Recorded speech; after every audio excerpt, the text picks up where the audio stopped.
So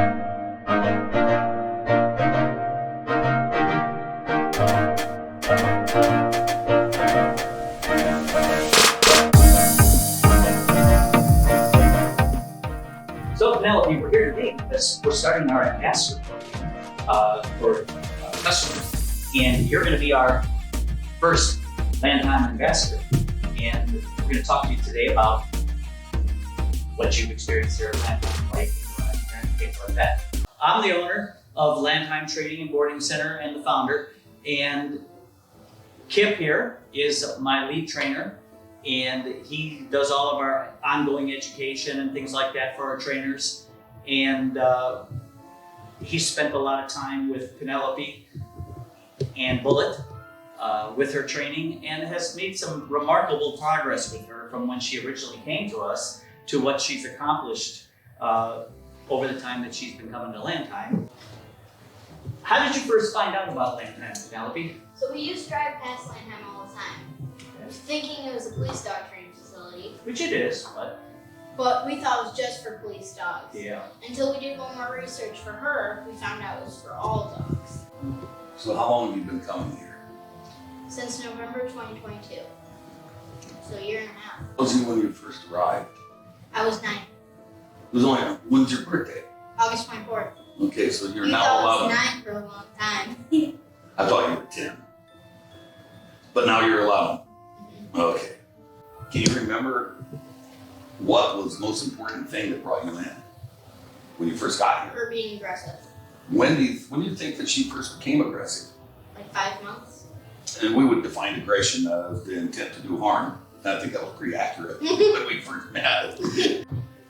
So how often have you been coming? We've been coming once a week. For quite a while. Now that you're doing other things even more often sometimes. Mm-hmm. How often do you think you're training at home? Daily? Do you miss sometimes a day? Mm-hmm. Have you ever trained more than once in a day? Yes. Especially for dog shows. Does it seem like work or fun? Both.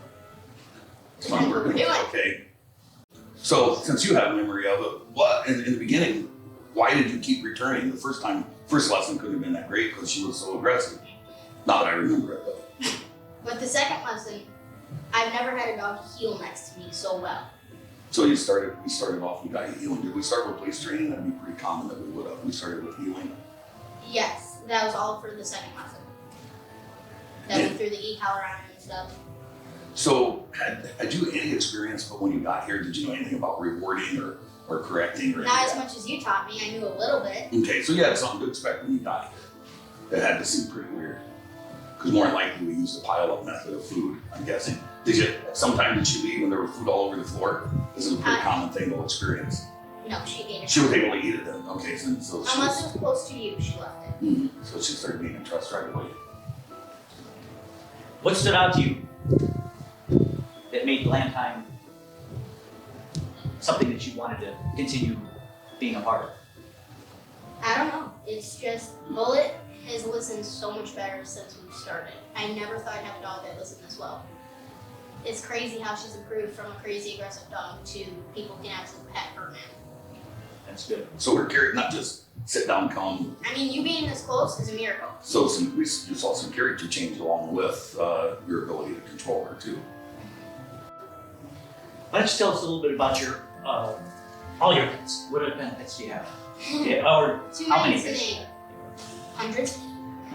My mom's the president of Horse Rescue, so we have a lot of creatures. We have rabbits, chickens, ducks, cats, everything you can imagine.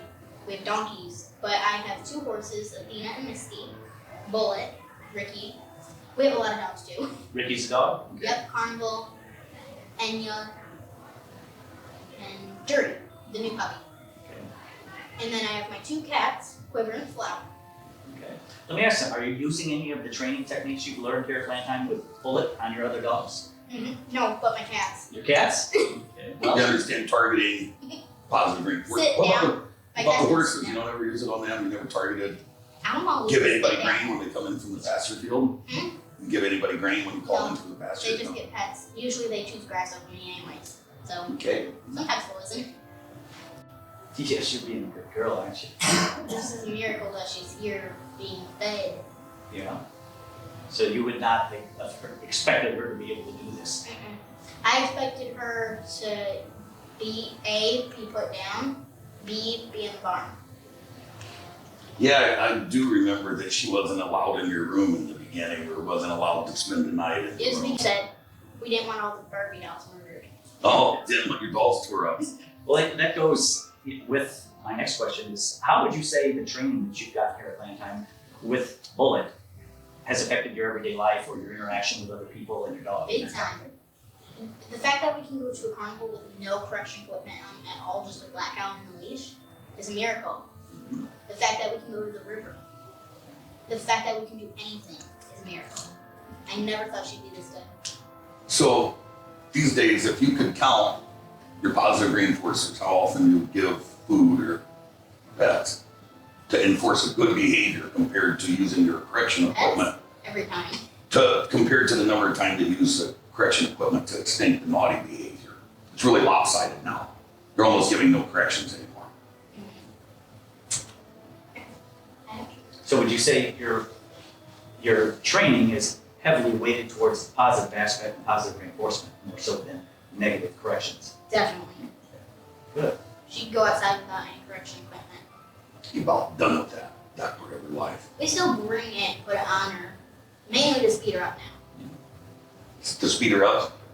But it's being prepared, being a good handler, being a good owner. You know that there are no absolutes, so you're prepared by We having your put it on question. every time we go to the store. It's mainly because of people not being smart all the time. Exactly. So has your obedience training reached a level of durability that you could save her in any real life situation? I know we went to the street fair carnival and you could get her in a stayed position and she's durable, she'll hold it. You ever get it anywhere where you can't? Not really in real life Really, anymore. she's really good at her weights. Okay.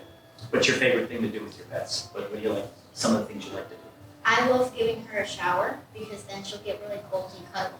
Uh-huh. But I love bringing her to the river and playing hide and seek with her. But I still love giving her cubbies. When does she get cuddly when she's all wet? Oh, when boy. she's cold, it's so fun. That's fun. So Penelope, tell me something that you think prospective Landheim customers that would think about bringing their dog here would be good information if you were to talk to them and say why they should come to Landheim. Landheim trainers are willing to help you with any problem your dog might have, and if you're willing to put in the work, you will end up with a well-trained dog, just like Bullet. Yeah, and I think that last part you said there is key if you're willing to put in the work. We see so many owners that come in and they don't have the ability, In my can't do it. classes, I see it. You see it in your classes, very good. So Sometimes I'm like, no, this dog could be so good. yes, and this is frustrating for us, but we don't turn dogs away. We'll work with anybody and their dog. And we feel like we can improve any dog out there, provided we get an owner that's willing to do what's necessary to do it. Another thing that I'd like to know, is there someone or anybody or everybody that you could single out that you feel like you want to give special recognition to for the time they put with you or the help they gave you or encouragement they gave you here at Landheim? Well, the truth is all the staff has helped me, but in different ways. Kip has been there since day one and has been helping us with everything. Josh has helped us a lot with scent work too. He is in all the scent work. Sure. Not good. And then Zach and Ed were there for my basic obedience class groups. And everybody's helped me in different ways. Sure. I'm glad. That's what we want. Staff that where everybody can contribute in some way to the customer. Like you So, and Carrie, if you didn't do this amazing place, we wouldn't be here today. thank you. We appreciate that. Let's talk a little bit more. So you came here initially for the temperament and the aggression issues you were having with the dog, and you seem to have made progress in leaps and bounds to fix that problem. You've got great obedience with the dog. What's all this about here? You're doing something else here? We do scent work shows, so she's really good at it. And you've done quite an amazing job, have you not? This is pretty, how many shows is this just right here? 3. 3 shows, and you've got all these ribbons. Most 4th, 3rd place, and 1 second, 7 first are from my last dog show in the high trial and the novice exterior and novice varied are from just last coach. And you're competing against adults with these dogs, aren't you? I haven't seen one younger person. You haven't seen one younger person. That I can't tell you how much I'd like to see more and more young people like you take an interest in dog training and do things. We get the opposite. Parents are here, my kid wanted to go, they won't do anything with it, so I'm here in class, you know. And your parents are very lucky to have someone that's taken interest to do what you've done here with Penelope. When you go to the trials and these shows, do these adults you're competing against recognize or say anything about you're beating them and winning? A lot of them recognize me. A lot of them are starting. Good. So the detection work that we taught you from your final indication, the alert, to how the search patterns, all of this, you probably know, but most people wouldn't. It's exactly as we teach professionals like law enforcement. It's also the same technique that we have a pretty big bed bug detection program going on nationwide. And it's the same exact technique that we taught you, including, I'm not gonna leave the company out, but one of the largest petroleum producers in America, we do their pipeline leak detection dogs. Super successful stuff, along with some environmental protection dogs where they find leaks independently.